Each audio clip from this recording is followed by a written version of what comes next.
Le reportage diffusé par Echourok TV, qui a valu à son PDG d'être interpellé, est venu confirmer toutes les informations qui circulent, depuis plusieurs années déjà sur les réseaux sociaux, dans les cafés, les stades, les mosquées, les réunions familiales, les soirées amicales. C'est l'un des avantages de ce qu'on appelle le téléphone arabe.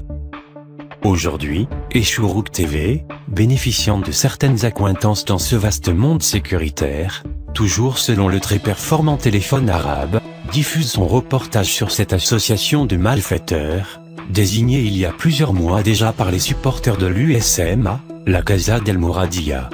Cette bande a pris en otage toute une nation, et élu son quartier général la présidence de la République, El Mouradia. On y apprend que dès 2013, date du déclenchement de la maladie du président Bouteflika, son entourage représenté par son frère Saïd, s'accapare progressivement de tous les leviers du pouvoir, sans aucune assise constitutionnelle. Interlocuteur incontournable entre les institutions de la République et le président, Saïd Bouteflika finit par devenir le principal décideur. Il va jusqu'à écarter son frère de la prise de décision.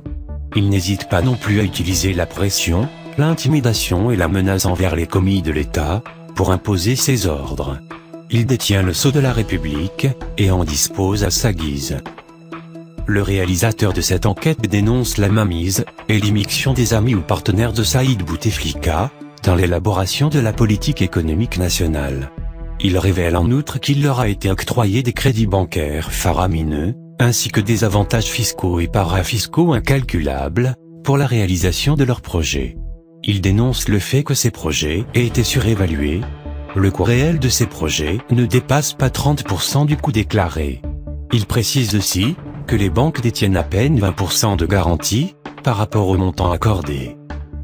Il cite des noms et des chiffres, comme 20 000 milliards de centimes pour Haddad, l'ex-président du FCE, ETRHB, Zahir TV, Zahir News, le quotidien Le Temps etc., 15 000 milliards pour Kouninef, Groupe Kougessé, 12 000 milliards pour Ben Hammadi, Groupe Condor, 9 000 milliards pour Takout, Sima Motor, 11 000 milliards pour Olmi, Sovac, etc. Il révèle qu'une bonne partie d'entre eux jouissent d'une double nationalité, britannique, suisse, française etc. Presque la totalité de cette manne a été distribuée à des assembleurs, versés dans le secteur de l'automobile ou de l'électronique, dont le taux d'intégration ne dépasse pas 10%, mais qui avoisine plutôt les 5%. En d'autres termes, ces investissements financés par des banques publiques, c'est-à-dire par le trésor public, sont non productifs. Ils ne sont pas créateurs de richesse, mais plutôt destructeurs. À titre d'exemple, prenons un cas dans le secteur automobile. Étant donné le très faible taux d'intégration, et malgré toutes les exonérations douanières fiscales et parafiscales, dont bénéficie l'opérateur, le véhicule est vendu au client en moyenne 50% plus cher que le prix proposé sur le marché il y a 2 ou 3 ans, lorsqu'il était importé et taxé.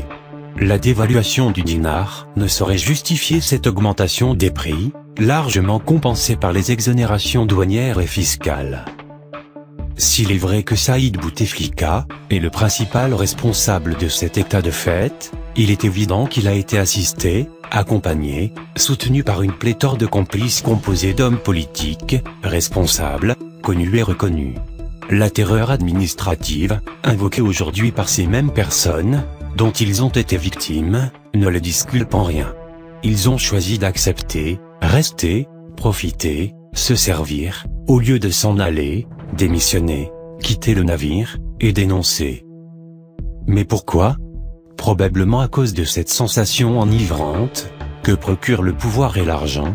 On dit chez nous, il a été surpris par ce vent spécifique et violent, qu'on retrouve dans les hauteurs. Que personne n'ose prétendre ne pas avoir été au courant.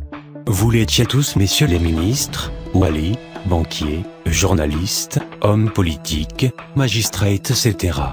Vous avez tous participé à ce grand festin sans sourciller, sans brancher, sans dire un mot.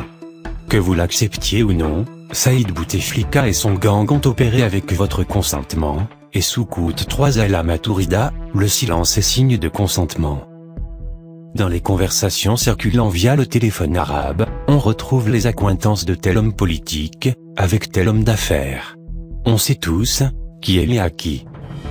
Aujourd'hui vous êtes les plus zélés, les premiers arrivés pour la grande curée. Vous êtes sur les plateaux télé, les radios, les journaux, vous vous propagez partout tel des virus. Que tout ce beau monde ait la décence de se taire. Fermez-la, et rentrez chez vous.